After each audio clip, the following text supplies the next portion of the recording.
All right, welcome to another episode of MSP Confidential. It's Friday. I don't even know the date, December 15th. It's getting to that. Right. It's getting to that time of evening that is. Today I have a special guest. We're coming to you from the ScalePad offices here in Vancouver, BC.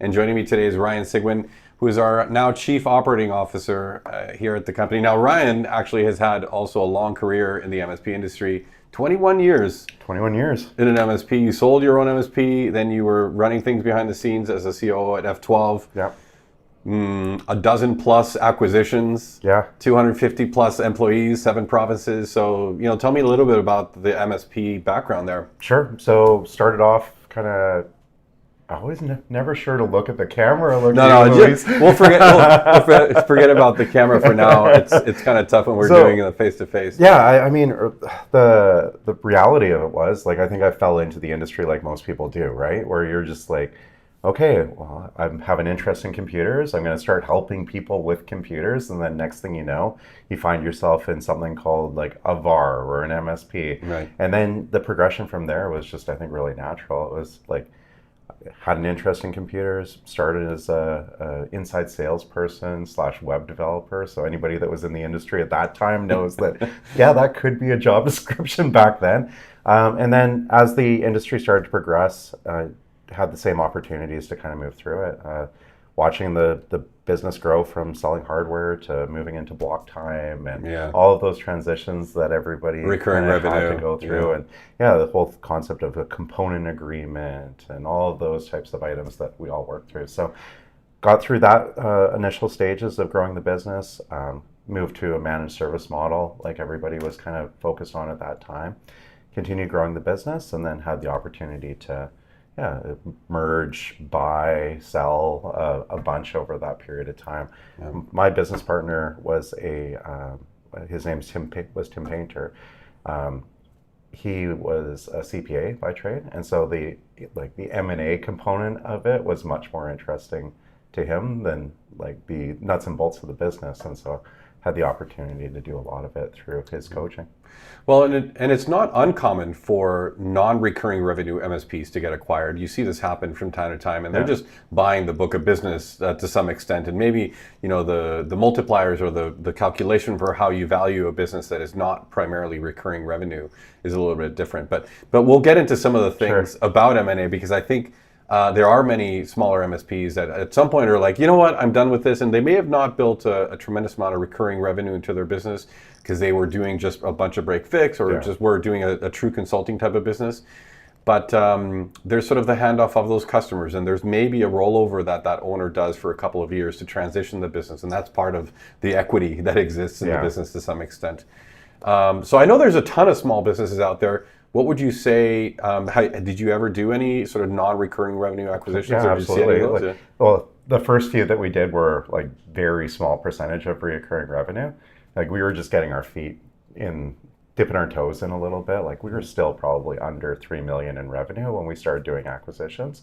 And so it was, okay, well, this guy is going out of business, or something's going on here, or someone needs to get out of this business and doesn't have an exit plan. Well, we were a really good foundation for them to move their, let's call it, book of business into, and then trying to figure out how to capitalize on that as much as we possibly could. So the deal structures were kind of bizarre. Some of them at that time, it was like, okay, well, we'll pay your debt off for you, or we'll pay you a salary and we'll just take on your business because maybe you're losing money or something like that. First ones were not a lot of reoccurring. But those are all deal structures that are interesting to consider, and people don't realize that that's an option sometimes when it comes to deal structures at all.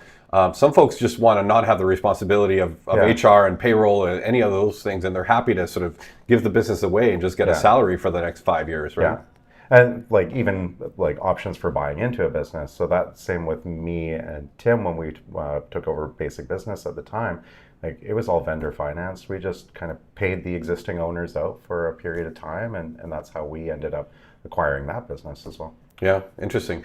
So the theme today for everybody was this idea of 8 M&A things that nobody tells you. And I think the perspective that you were kind of trying to put on this was a bit of the perspective from the person being acquired in that scenario. Because I think obviously the acquirers, especially the ones that have done a number of deals or have spent some time doing this type of stuff, acquire a vocabulary, a know-how, a certain business acumen that kind of becomes automatic. And the person on the other side of the table may not have a ton of that exposure or knowledge. And so I thought this was super interesting because a lot of these things, it takes time to set them up. Yeah. It's not like you can just grab this list and be ready tomorrow. Right. Yeah. And so let's jump through them. We've got a whole list of 8 things here, and we're going to talk through them. So number 1, and I think this is one of the most salient ones for me, is this idea of educating yourself. It's crazy. It's like the amount of businesses that we were involved in acquisition. A lot of the common conversations you have with the owners as they're going through integration is like, oh, I learned so much through this. And it's like not the best time to have learned that. Like it would have been really nice if they'd learned it prior to signing a piece of paper. There's a lot of like concepts that are part of that deal making structure that are really, really important to understand. Like the biggest one being working capital. Like the number of conversations that I've had with people that have been acquired and then have a challenge with the way that working capital is being calculated through their acquisition is humongous. And I think there's an opportunity to, like a lot of this I learned myself by making those mistakes, was have these things really well understood. Understand how your earnout is like works, that earnouts are a thing, that they're possible. Like dilution, normalizations, like understanding what all those terms are so that you're not learning them. Like for me, like the first few conversations we had about acquisition, you have someone like, oh yeah, well, what do you think your normalizations are going to look like? And you're like, Google search normalizations while you're on the call. So get ahead of those terms. They're available everywhere. You do like a M&A terms Google search and find them and just make sure that you understand what all those things mean. And I think attached to that one, and maybe also related to number 7, which is an accountant, get a great accountant, but I think related to educating yourself is also educating yourself on your own business. Because I think something that happens is you may not understand all the different levers and things that are happening inside the business in the context of an M&A conversation. Yeah. Namely, for example, if you pay yourself in creative ways, I think it's really difficult to have a conversation with a potential acquirer about what is the actual, salary that you take out of the business if some of it is, dividends or some other way of paying yourself. And so part of the exercise of a normalized EBITDA, analysis is really trying to break out, okay, well, the market rate for you inside of your business is X, and now you can have that conversation with a potential acquirer. The more of those things, like going back to point 7, the more of those things that you can clean up on your books ahead of time saves conversations, and the more conversations, the more items that you can remove from that conversation list that are negative towards you, the more you can add that are positive, because there's only going to be a scope of so many things that you're going to want to negotiate on. So getting rid of a whole bunch of things to negotiate on and cleaning your books up around that side gives you the opportunity to put a different list together that might not be the one that they're used to having the conversation around. So working capital is a big one, and you had a couple of other things here because earnouts is another one that is interesting. I think a lot of people don't realize all the different options for earnouts that might be available to them until it's maybe too late. Yeah. They're deep down a certain conversation, and if you change the horse midstream, sometimes people walk away from the deal. But tell me a little bit about earnouts and dilution. So like this is to kind of point to like deal structure is your best bargaining chip. I think actually adjusting deal structure during the negotiation is actually a really good tactic. So if you're going in, there's 3 major components, right? There's going to be cash. How much are you actually physically walking away from the business with? There's going to be equity. How much are you transitioning into the business that's acquiring you? And then there's going to be an earnout. So how much kind of based off of the results that you produce are you going to be able to capture? And so those are the 3 variables that you have to play with. And so when you're negotiating with someone on the purchase of your business, getting a feel for where maybe the cash component could be by leveraging a conversation about earnout isn't a bad thing to play. So like what I would do, and if I was in that situation again, would be, well, let's look at all the scenarios. Can you present me with different scenarios? And then you get a feel for total value that they're pitching in terms of the business. If you just go in and say, well, how much cash are you going to pay? it's just going to be a number, and you're not really going to know, well, is there room on that? How much room is on that? But if you start talking about cash equity and earnout, I think you create a structure where you can get a much better feel for what they're actually valuing your business at. Interesting. And this was certainly my experience with some of the M&A that I've been exposed to, but it seems like the value of equity in the future business or in the acquiring business tends to always be much higher than the cash right now. And so I find that people are maybe, their eyes get a little starry with the cash component, because it might solve some issues for you right now. Yeah. But there's that proverbial second bite of the apple, which I think is maybe sometimes put on the back burner. But tell me a little bit about your experience there. Sure. So I think that the interesting thing is that when you're being acquired, there's a lot of effort put on you in terms of the due diligence on your business. And then you're going to take this massive, like potentially massive amount of equity in someone else's business, and you don't do any due diligence. Like that's the standard process that you see all the time. So making sure that if you are transferring a substantial amount of equity, that you take the time to do proper due diligence on the business that's acquiring you is, I think, a really important step. Most of them, like if there's a big discrepancy in the size of that business and the size of your business, might be a little bit hard, because I mean it's a cost associated with going through and doing that.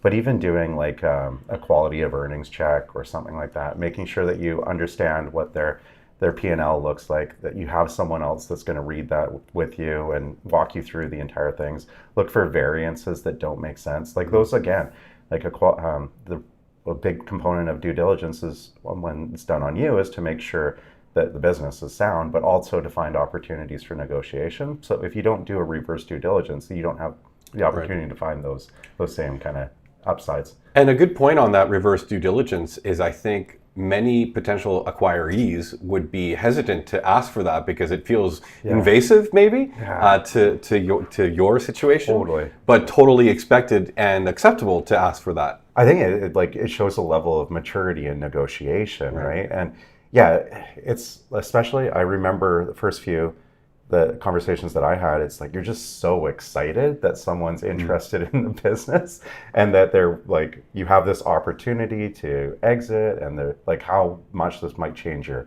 living circumstances or your family and all that. Like, you've got to put that behind you. It's kind of like, you know, when you buy a house and you go in and you're like, oh, we're in love with the house. Like, worst thing you can do is fall in love with the house. Well, right? Or telegraph it. Yeah, exactly.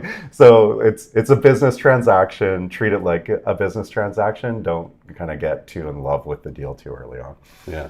I guess that could happen from the other side too. The acquirer could fall in love with the business. You see it all the time. You see it all the time. But more mature acquirers understand that like a good percentage of deals falls apart, and they're okay with like it. Yeah, it's a numbers game at a certain point. Yeah. So there's a comment, and I totally can't read it from this far away because my screen is all the way over there. But Nicholas had a comment, and so thanks for sharing. I think I might not be able to read any other additional comments because the screen is just way over there. But okay, so that was number one: educate yourself. And absolutely, I think when I started having conversations about this, I totally went into the theme and the mindset of, okay, I really want to just take any call that I'm offered and just start learning. And I knew that it was going to be maybe too early in most of those situations for my business to be actually considered, because there's kind of a specific formula that a lot of the acquirers these days or the roll-ups are kind of looking at. And it was pretty early in our life, I guess. But having those conversations early allowed me to sort of understand how to navigate some of those things. And don't feel guilty about them either. Yeah. Like, especially if it's coming from brokers, like those guys, that's their entire job, is to have those conversations. And like, those are the best ones to get an education from, because they're not invested in it the same way that like if you're talking owner to owner. So they'll expose a little bit more through that process. So I had a lot of conversations before we merged had our business acquired, with all sorts of different brokers and different finance people to understand what all of that meant. Walked away from deals, did all of those things to just make sure that I was properly educating myself. Yeah. And I'll be honest, I talked to a lot of MSPs at the events and such, and I haven't heard of a single one of 5 or more people that doesn't get a weekly email from a potential acquirer that wants to have a conversation. But I also see a lot of people just saying no to those calls because, oh, I'm not interested in selling. Yeah. But I think you should be having those calls, just even to start a network of those people that you might be able, when you're ready, to just go back and say, hey, interested in another conversation type of thing, right? Or to position yourself as a potential buyer too. Like, especially if you're talking to brokers, you have the opportunity to kind of position, well, yeah, I'm interested in being part of a roll-up. I'm also interested in scaling my business to be more valuable as part of a roll-up. So now you become a lead source for them, as well as like they become a lead source for you. Yeah. That's the relationship that they're looking to build. So yeah, don't be afraid of it. It reminds me of the very tired expression, your net worth is in your network. Right. Yeah. So yeah, totally build a network. All right, so that's number 1, educate yourself. Number 2, deal structure is your best bargaining chip. Yeah. And maybe let me double click a bit Sure. on deal structure, because we have talked about this before a couple of times. And I think there are very creative deal structures that a lot of people never imagine are, even on the table for discussion when they're in that situation. Can you comment on perhaps a couple of interesting deal structures that you might recall that, most people wouldn't have thought about? Yeah, like we'll pay off your taxes is one of them. I think the commission-based deal structures as well. So like we'll take a component of the business, like almost sort of functioning as an earnout, but also just as a tail. So maybe there's not enough capacity for the business to fund something. And so taking something over a period of time in the form of a commission. Vendor financing is another interesting one. So if you own the business that's looking to buy you, or the employee, like an employee purchase or something like that, being able to fund that yourself, walking away, taking a wage for the next 5 years while you go and live your retired life while the business continues to run. Tons of different options, I think, around that. But I mean, it's like it's only limited by as creative as the people that are doing the deal want to be. I think you see that a lot more at the maybe sub 2 million kind of revenue level. But as you start to get into like +5 and all that, it starts to narrow a little bit pretty quickly, because the risk level of those creative solutions just becomes too high at that point, right? So. Well, there also seems to be an obsession around things like multipliers and when people, there's maybe 2 or 3 things that have become sort of the standard conversation topic when M&A is on the table. And it's like, oh, what's your EBITDA? What multiplier on EBITDA did you get, or gross revenue, or whatever sort of the number is. And so I guess, in the narrowing of that focus as the deals get bigger, it tends to, come down to just that, EBITDA and a multiplier of EBITDA based on the level of turnkey that the business is, I guess. All the levers that exist, it always comes down to EBITDA at the end, right? So making sure that that's a big focus is super important. Number 3, understand the value of synergies. And this one's kind of a double-edged sword, because I feel like Synergies has such a negative connotation to it, right? Synergies. It doesn't just mean layoff. Yeah, well, but that's, I think, how most people understand Synergies. But, buzzword alert, right? So tell me a little bit about Synergies from I guess, both perspectives. Sure. He's been on the acquiree side and the acquirer side. Yeah. And what are some of the things that were really obvious, but maybe not so obvious synergies? Yeah, so I mean, on the acquirer side, a lot of things that we would be looking at would be, what are the advantages that we have as a business, or what are the capabilities that we have as a business that the business that we're looking to buy doesn't, and how would that kind of translate into a cost savings? So some of the really good examples would be maybe something along data center. Do we have like a really good deal in the way that we navigate our data center costs? Do we buy at a different level? So like CSP tier 1 versus CSP tier 2, what's the cost savings associated with some of those things? Like what are all of these potential savings? Like we have, maybe we had a consolidated backup solution that we knew would be consistent across that. What are they spending on backup right now over there? So if you're looking at like one vendor versus another, how much can we, and then same with software, like antivirus, RMM, as you start to pretty much the entire tech stack. The entire tech stack is a really, really good place to look. And then real estate. So how physically close are they to us? Can we move people into our office? All of those things. But the big thing there is to understand the value of the synergies that the person looking to acquire you is going to gain, because they're factoring those into the price that they're willing to pay for the business. And the conversation is always, well, those are the benefits that we get from having the scale. Those are buyer synergies. Those aren't seller synergies. But it all comes back to like how much room do they have, and that room could end up on your plate if you understand them in a much better way. Right. So splitting the synergies and those things, but you have to understand them because no one's going to expose them to you, right? Like, and that goes back to the conversation about due diligence. It's like if you're performing proper due diligence, then you can get information like, well, what's their COGS ratio on the way, like maybe their support costs, right? And so you can start to see those things through their P&L, and then you can start to factor their ratios into your P&L, and then you can start to understand how they're finding synergies within your business and kind of back some of those out for yourself. So it seems to me, just from the outsider perspective to some extent, that it's kind of on the buyer's terms that these things are discussed. You know, the synergies are kind of the synergies that the buyer is looking to achieve through the acquisition. That's right. And not so much, you know, the seller. Obviously, they're being brought in or incorporated or tucked in or whatever into the larger business. But it seems like if there's any pushback, and I want to get into the dynamic of how the buyer perceives the seller in a situation where the seller is pushing back on some of the synergies, on some of the conversation. And I've known buyers to walk away from deals when the seller was quote unquote difficult, I guess is my point. And so, you know, where is that interesting threshold of what's acceptable from a pushback scenario that makes sense? And maybe there's no formula, but.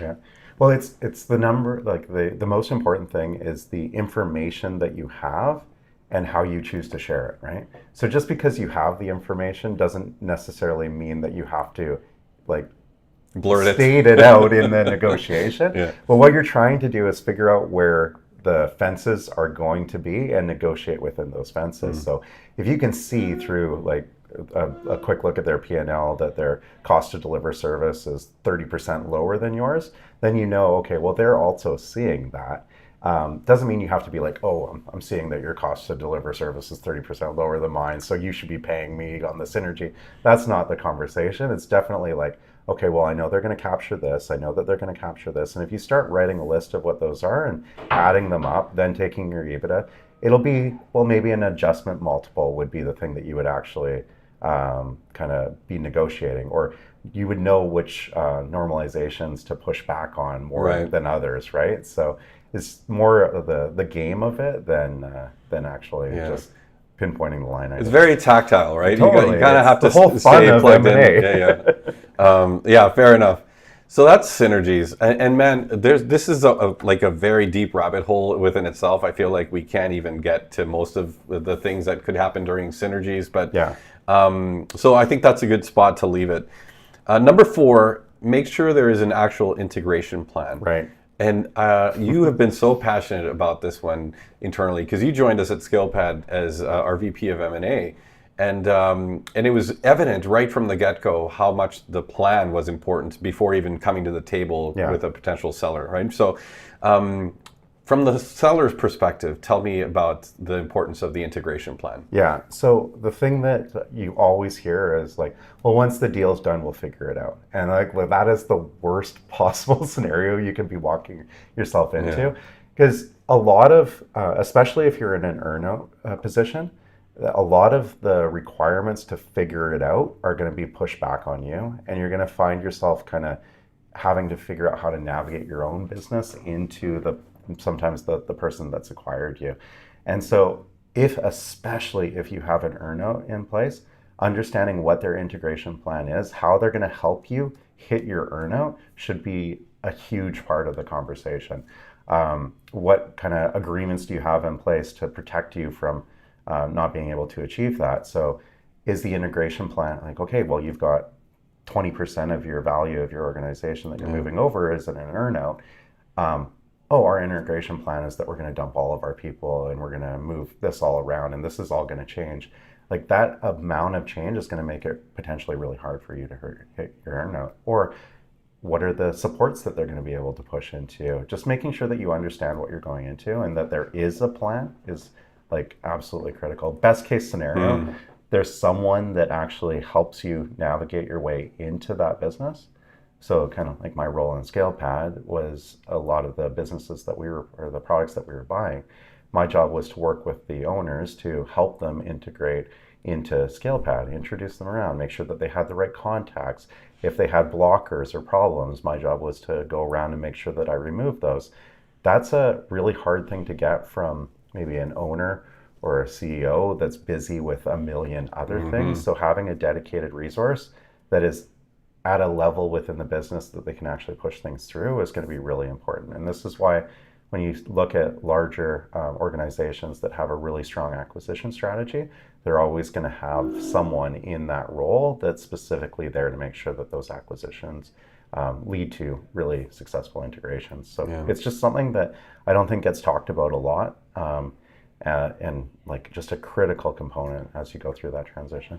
Yeah, I think you highlighted something in that example you gave of, if the integration plan is to literally slash your team, right? And you're not going to be able to keep your customers as a result, and your earnout depends on keeping your customers, then you have a conflict of interest, of course. So super important. Number 5, understand your exit options because these are absolutely critical to well-being. And I think we see this a lot. The expectation from sellers, especially owner operators, after an acquisition seems to be continue doing everything you're already doing, plus all these other things that we're now going to task you with to sort of facilitate the integration. And I think that there's maybe some more nuance to how you structure your participation in the situation of selling your business. Well, I think the biggest thing, and it kind of goes to point 6 a little bit, is that you're never in a better position to negotiate than you are in when you're selling a business, especially what your role is going to be and what your exit options as an individual are going to be. I think like everybody has the best intentions going into any of these. I think that that's absolutely the case, but you ended up kind of running your own business for a reason. Because the thing that I always tell people is that like entrepreneurs have a very specific mindset, and trying to kind of transition that mindset into another organization, especially a really large organization, can be very, very challenging for some people. So understanding that if maybe the fit's not the way that everybody expected it to be, that you have an opportunity to maybe extract yourself from that situation without feeling like you're like golden handcuffed into that is really, I think, especially if you know that you're that type of person, like don't set yourself up for failure from the very beginning. Like make sure that you can leave, make sure it's okay that you don't have to necessarily leave your equity in the business, which you have no control over anymore. Like what are the options in terms of your shareholder agreement to make sure that there's a clean kind of amicable exit if you decide that it's not right for you? I experienced an interesting nuance to that, which is I came into it also feeling a bit of, this is why I became a business owner type of feeling. But I also realized that, we're on a spectrum, and that, I started my business 18 years ago. Yeah. And the situation I was in, in my life, financially, family, et cetera, was very different at that time and I wanted that much control than I am now, or a couple years ago when I sold my MSP. And so I think it's important to sort of do that introspective pause and look and say, okay, well, do I need to stick to my guns here? Do I need to dig my heels in on this mindset that maybe is no longer applicable to my situation, right? The easiest ones were the people that like completely realized the reason that they did this was to free themselves from all of those decisions and allowed it to happen around them.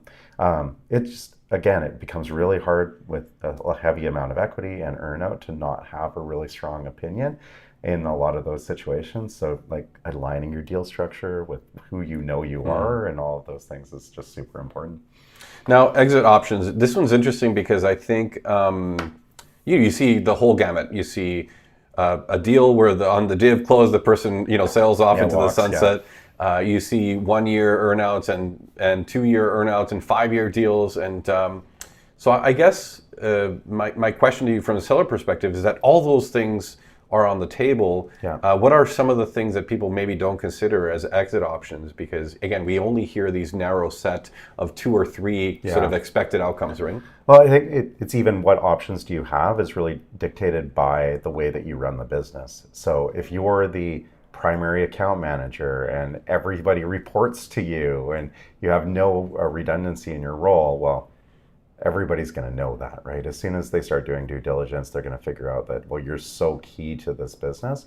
And so understanding what exit options you want and then building a structure that supports those exit options for a potential buyer, I think is the most important piece. So like, get yourself out of those positions if you want to walk away for cash. Make sure you have a management team in place. Make sure you have a sales methodology that doesn't just rely on you being friends with everybody, right? So I think cash obviously needs to be supported with all of that, or find a buyer that has the ability to supplement for the things that you maybe don't have in place. So if you're looking to walk away cash free or cash and just completely free from the situation, then making sure that you're selling to someone that has the capacity to absorb that and has management bandwidth to be able to accept that is so critical. But I mean, really the big things there are, if you leave, what happens to your equity? Stay in the business? Do they get to buy you out as you exit? Who controls the value of the share? Because almost all of these are private companies. So understanding really carefully within the shareholder agreement how that decision on value is made on your exit is really important. Make sure that you feel comfortable with that. Those are the things that I'm like, you really, really need to watch for as you go through that process. Even non-competes and things like this, because you know, it might be a small deal and it doesn't make any sense to be in a 3-year non-compete for a small deal that's not like a golden parachute of any kind. And so pushing back on some of those terms that are maybe seen as standard, but don't really or shouldn't apply to your deal. Standard terms is like a really good point, Louise, because like a lot of these are structured off of templates that a lawyer just like literally prints off, right? Yeah. It's not like a lot, like, oh, that's such a good point. Like the amount of offense that you see when someone goes and reads a share purchase agreement from the wording that's associated with some of the components of it is like, oh, I didn't even know that was in there. Like the lawyer wrote that. That wasn't meant to kind of elicit that response from you. Right. And so but a hell of a good point to just say that just because it's in the share purchase agreement or in the USA doesn't mean that the person actually specifically wrote it in there for any or reason. Wanted that for them in that situation. So like, like a non-compete's a perfect example. Well, standard is 3 year, we'll put 3 year, but it might not make sense in the situation that you're talking about. Yeah. Cool. So number 6, and we kind of talked about this one a little bit as we went through the others, but number 6 is getting clarity on your new role, right? If you are continuing. Yeah. And I think, again, this is such a rabbit hole because potentially the new role is not clearly defined yet. Yeah. We'll figure it out when we get on the other side of the deal and kind of thing. But this may be exactly what makes it a terrible experience for the seller and the buyer. Yeah. So what are some of your recommendations for somebody in that selling position to try and have really well structured or figured out about their role before they do the deal? Maybe make sure you get a job description. Like any job that you take, a really good starting point is to have a job description and have clarity on what the expectations are of that role. So especially if you're going to be ending up moving into a commission-based role, like make sure you have clarity on what your compensation is going to be and how that's structured. But I think that a lot of, again, it just goes back to the make sure there's an integration plan. Like we'll figure, just come on, like we've known each other for 20 years. Like we'll figure it out when we get over there. It's like a recipe for disaster. Yeah. Well, it just leaves so many things. I mean, everybody's friends until they're not. Is kind of the thing. There's no transition period where you start to see that something's going to go south. It just goes south. Yeah. So. A lot of times it goes really well, but there's always a potential for it. And having those protections in place, at least understanding what you're getting yourself into, so that you're making an educated decision at that point. So not like. There's no way that everything's going to be perfect walking in. Like you're not going to get the exact deal terms that you want. Like a good deal is where both people don't feel like they got everything that they wanted, right? But at least understanding what you're willing to compromise on and understand the risk that you're taking on is really, I think, more what this list is about than anything else. Super interesting. Now, number 7 is one of my favorites, only because I have maybe an unexplainable care for the accounting side of the business. But number 7 is to get a great accountant. Yeah. And I have my own points on this, but I wanted to hear your take on this one. Yeah, I think there's no better way to leak value in your business than through poor accounting. Like if things aren't categorized properly, if they're not in the right buckets, if you're not making the right decisions about tax planning, like you're leaving so much money on the table. Understanding those components of normalization, like accountants are really, really good at that. It's all the stuff like as a business owner you don't want to hear, but it helps so much in the course of a negotiation. Like you said, if you don't have all of your personal stuff running through the business, trying to untangle all of that later. And there's other strategies that you can use to kind of satisfy the benefits associated with that, but you're not going to know those unless you talk to someone. Yeah. We had we went through the process. One of the best pieces of advice that I got was I had no idea they existed, but there's people that specialize specifically as tax accountants, and whole business this gentleman ran was just people that are selling their business, how to best optimize that for tax purposes. So we spent like 6 months kind of preparing the business to be really advantageous for us in the way that we structured it, ran it, owned it, to take advantage of like the things that existed within the tax code at that time. So best money I ever spent. It wasn't cheap, but it was like by far the best money I ever spent. And I guess my point is similar in that even if your timeline or horizon for selling the business is 10 years from now, you know, you're maybe in your early 30s and it's like, I'm nowhere near wanting to sell this. I have the ability to grow it. Let's build some value and then look at something. There are activities or ways of running the business from an accounting perspective that may hurt you if you're not sort of preparing them for the specific outcome of a sale of the business. In Canada, there's a specific example of how your income from a sale is going to be treated from a capital gains and capital gains exemption perspective. And there's very specific rules around these things that, for the most part, business owners have no clue about until it's usually too late. Because sometimes the acquisitions kind of come out of left field. Suddenly you find yourself 2 months into a conversation and ready to have a discussion, but you needed to have started some work on the tax side of the business 2 years ago in those scenarios. A great example of that here is like family trusts, and how long does the family trust need to own the shares for the capital gains exemption? Like those are year-long requirements, and so getting ahead of that as far as you possibly can is just it's critical. The other thing is like even revenue recognition. One of the things that I saw all the time was like improper revenue recognition, and then how that kind of came down into working capital adjustments. Like there's so many examples of that, and so just making sure that you're GAAP compliant on all of the ways that you run the business, so that you don't end up having to have those conversations once someone gets a little bit deeper into doing like a quality of earnings check and things like that.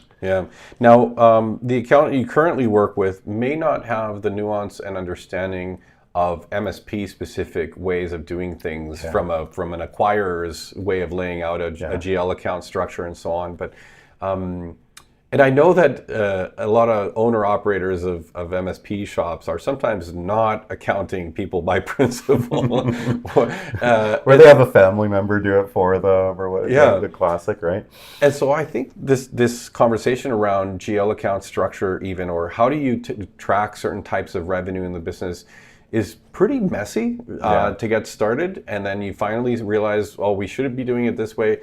So are there some resources, some information MSPs can go get about, the ideal way to structure your GL accounts inside of your accounting?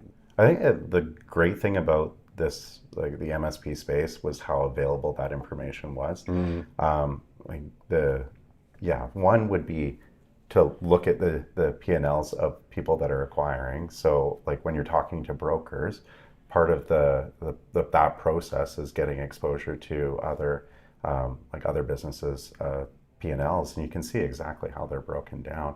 Asking brokers how they think that your P&L should like, or what the acquirers are looking for in terms of your P&L structure, but like you've also got kind of service leadership, which was like the standard way to break down your income and COGS accounts. Like that was the structure that I think everybody was, and probably still is, kind of moving towards, or was trying to emulate as much as they possibly can.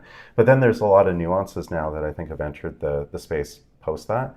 Is like individual lines of revenue are more valuable than others as well, right? Of course. So yeah. like project services versus managed services revenue. Totally. And even within the managed services bucket, you look at security-based managed services have a much higher value than maybe help desk-based managed services or recurring revenue. And so starting to break out your income lines with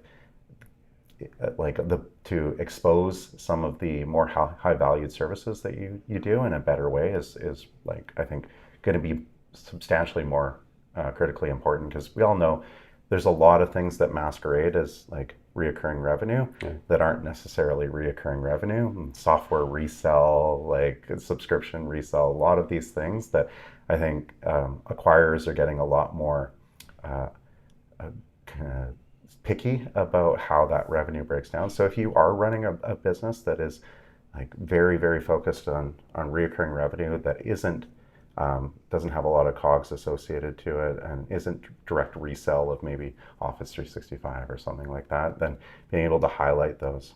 Even things like security services could include like antivirus resell, like a lot of that, and you can place higher value on that revenue than on other pieces. And just an accountant can help you figure out how to map that and hold a consistency to it rather than having to remap it as you go through the acquisition process. Yeah, and it just makes you look more mature too to somebody that's potentially looking at your business. To see a really well-structured financial kind of practice is something you're like, okay, there's a lot of comfort that comes from that. Right. Well, and those tax accountants also are the folks that help you do some of the exercises like a normalized EBITDA exercise and help you understand your numbers cold so you can have an intelligent conversation on the other side. Yeah. Number 8, and probably the most salient one, is don't be afraid to walk away. Yeah. And I think there's a lot of FOMO in M&A conversations, like what if nobody else wants to buy my business? Right. This is the last chance I'm going to get. What's happening with the market? Are multiples going up? Are they going down? Yeah. I think there's always a buyer for a good business. And so being more concerned about how do I take the conversation that I have and understand why it's not working and then apply that back to the business. One of the things that was really helpful to me is that I walked away from deals that I ended up doing, and like 12 months later, and it was a list like, okay, well, we're not at the number that we want to be at, but if I wanted this number, what would I need to do in my business to achieve that number? Right. And like the nice thing about that is then you end up with a blueprint for the next year. Like, hey, your 2024 strat planning is done for you. You just need to execute on these points and moving forward. So you should be walking away from the first few deals, is you probably don't know as much as you should. And like I say, as long as you're building a sound business, there's always going to be a buyer for it. I love that one of the, I guess, happy accidents of walking away is that you do potentially end up with a blueprint of exactly where you need to go with the business strategically to get the deal you want. And so it's not so much that and it could be that it's just the wrong acquirer and it's the wrong set of conditions for that particular moment. But certainly I love this idea of extracting the blueprint. And like when you kind of end up in an organization that has a heavy focus on acquisition, like we were with Level 4, it was like, you didn't mind having those conversations. Like part of the process of finding opportunities was to help educate people through that process so that they felt comfortable with you as a potential buyer.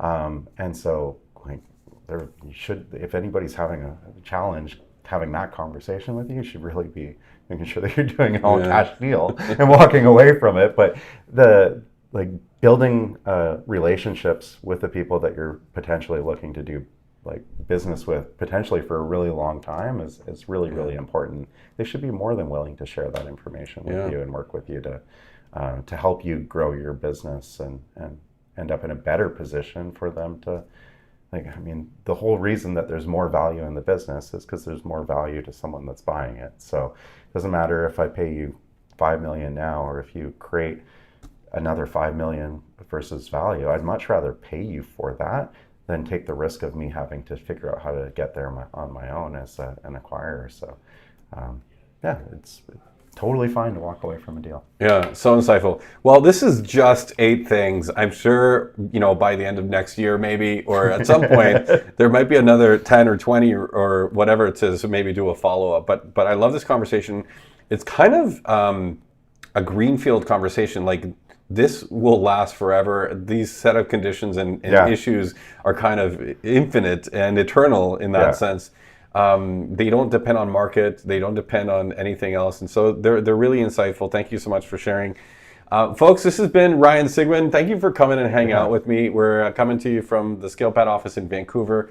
Next week, I have Joel Abramson, who is a partner at Top Down Ventures and who has led a lot of the corporate acquisition strategy for ScalePad over the last little while. And we're going to get into some of the dynamic thinking around exploring acquisitions and stuff like that. So join us next week on Friday, December 22nd at 12 noon, 3 p.m. Eastern for the conversation with Joel. In the meantime, thanks again, Ryan, and we'll see everybody soon. Merry Christmas.